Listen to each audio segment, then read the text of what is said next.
Have you ever heard whispers in the dark that seem to come from nowhere? The Whispering Woods, a place shrouded in mystery and fear, holds secrets that will chill you to the bone. Four friends ventured into this haunted forest, seeking adventure but finding something far more terrifying. What they encountered will make you question your own bravery. Are you ready to uncover the chilling truth of the Whispering Woods? In the heart of the Appalachian Mountains lies a forest shrouded in mystery and fear.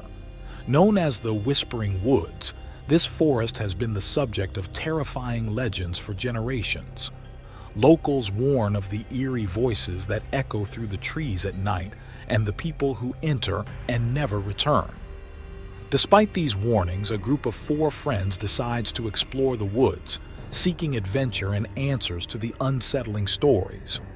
Sarah, Mike, Lisa, and James had been friends since college. They shared a love for hiking and exploring new places. One evening, while sitting around a campfire during a weekend trip, James brought up the Whispering Woods. "I heard about this place from a guy at work," James said, his voice low and serious. "They say it's haunted, that people go in and never come out." Lisa rolled her eyes. "Come on, James.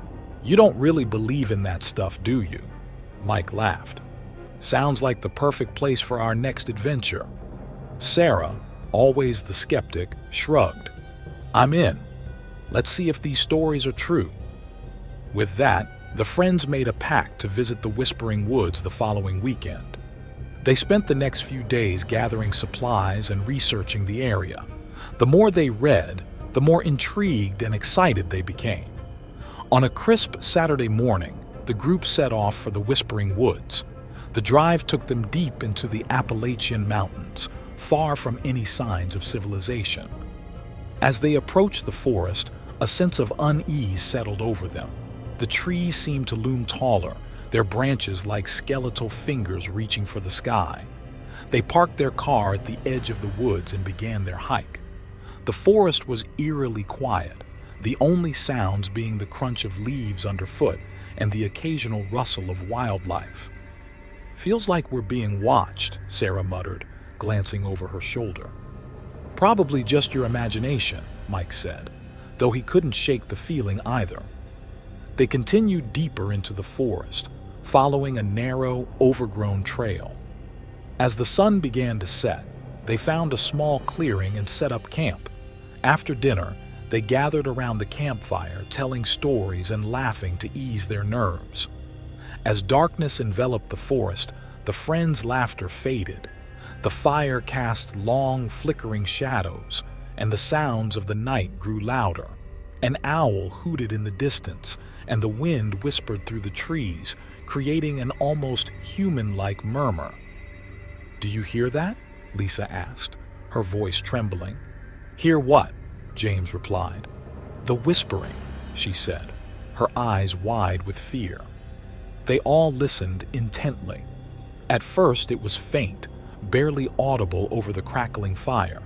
But then the whispering grew louder, more distinct. It was as if the forest itself was speaking to them, a chorus of voices blending into an eerie, incomprehensible chant.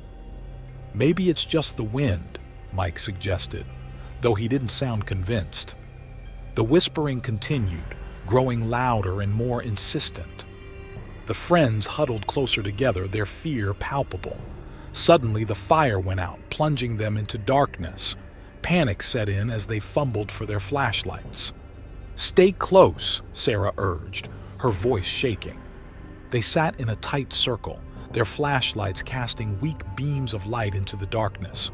The whispering seemed to come from all directions, surrounding them. Then, just as suddenly as it had started, the whispering stopped. The silence was deafening. The next morning, the friends woke up feeling uneasy but tried to shake off the previous night's events. They packed up their camp and continued their hike, determined to find out what lay at the heart of the Whispering Woods.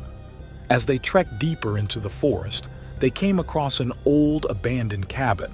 The wood was rotting and the windows were broken, but it seemed like a good place to rest and regroup.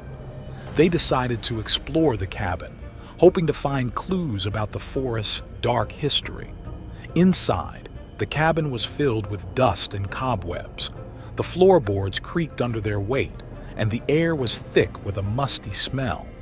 As they searched the rooms, they found old, faded photographs and yellowed newspaper clippings about missing persons. "This place gives me the creeps," Lisa said, shivering. "Let's keep moving," Sarah suggested. "I don't want to stay here any longer than we have to." As they were about to leave, James noticed a trap door in the floor. He pried it open, revealing a dark, narrow staircase leading down into a basement. "Should we go down?" Mike asked, peering into the darkness. James nodded. "We might find something important."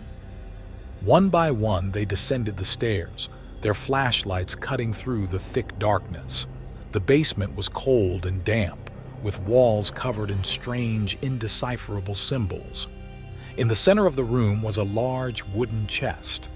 James opened the chest, revealing a collection of old journals and artifacts.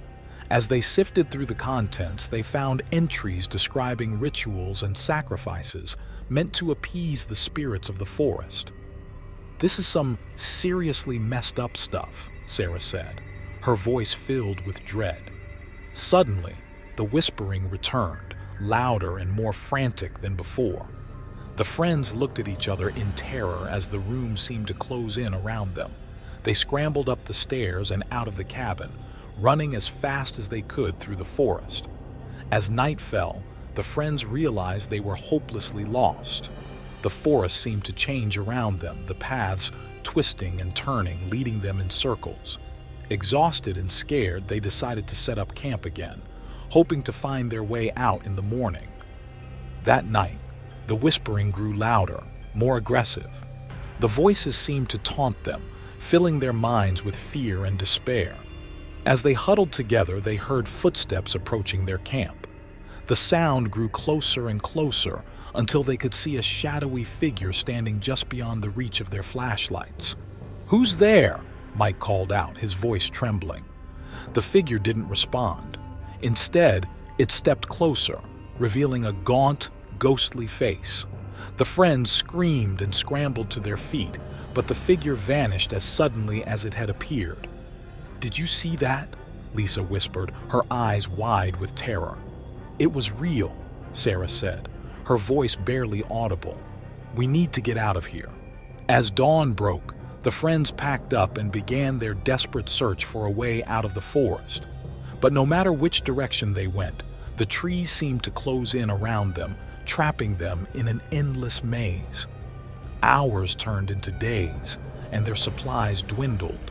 Exhausted and starving, they stumbled upon an ancient stone altar deep in the heart of the forest. The altar was covered in the same strange symbols they had seen in the cabin's basement. "This must be where the sacrifices were made," James said, his voice filled with dread. As they examined the altar, the whispering returned, louder and more menacing than ever. The friends looked at each other, realization dawning on their faces. "We're the next sacrifice," Sarah said, her voice shaking. "No," Mike said, shaking his head. "We have to fight back." But it was too late. The forest seemed to come alive, the trees closing in around them, trapping them. The whispering grew to a deafening roar, and the friends felt their minds slipping into madness. That night, the friends huddled together, their fear palpable. The whispering voices seemed to come from within their own minds, filling them with despair and hopelessness. One by one, they fell into a restless sleep, haunted by nightmares. Sarah woke up in the middle of the night to find Lisa missing. Panicked, she woke the others and they searched the camp, but there was no sign of her. "We have to find her," James said, his voice filled with determination. They followed a faint trail of footprints through the forest, the whispering guiding them. As they neared the altar, they found Lisa, standing motionless, her eyes vacant. "Lisa!" Mike shouted, running to her. But as he reached out to touch her, she collapsed, her body lifeless. The friends stared in horror, realizing that the forest had claimed its first victim. Desperate to escape, The remaining friends decided to make one final attempt to find a way out of the forest. As they ran through the trees, the whispering voices grew louder, more frantic. The forest seemed to fight against them, the branches scratching at their skin, the roots tripping them up. Just when they thought all hope was lost, they stumbled upon a clearing. In the center was an ancient, gnarled tree, its bark covered in the same strange symbols they had seen before. The tree seemed to pulse with a dark energy, and the friends knew that it was the source of the forest's evil. "We have to destroy it," James said, his voice filled with determination. With what little strength they had left, they gathered fallen branches and set them alight. They threw the burning wood at the tree, watching as the flames consumed it. The whispering grew to a deafening roar and the ground shook beneath their feet. As the tree burned, the forest seemed to come alive, the trees thrashing and the ground splitting open. The friends ran for their lives, the forest collapsing around them. Just as they thought they would be swallowed by the darkness, they burst through the tree line and into the open air. Breathing heavily, the friends collapsed on the ground, the forest still smoldering behind them. They looked at each other, their faces pale and haunted by the horrors they had witnessed. "We made it," Sarah whispered, tears streaming down her face. But as they looked back at the forest, they knew that they would never truly escape the whispering woods. The memories of the whispering voices and the ghostly figure would haunt them for the rest of their lives. The friends returned to their normal lives, but they were forever changed by their experience in the whispering woods. They never spoke of the horrors they had witnessed, but the fear and darkness lingered in their minds. And deep in the heart of the Appalachian Mountains, the whispering woods remained, waiting for its next victims to venture into its haunted depths. The whispers continued, a chilling reminder of the forest's dark and terrifying secrets. Don't forget to like, comment, and subscribe for more spine-tingling stories like this one. Share your thoughts on what you would do if you were lost in the whispering woods, and hit the notification bell so you never miss a new video. Dive deeper into the darkness with us if you dare.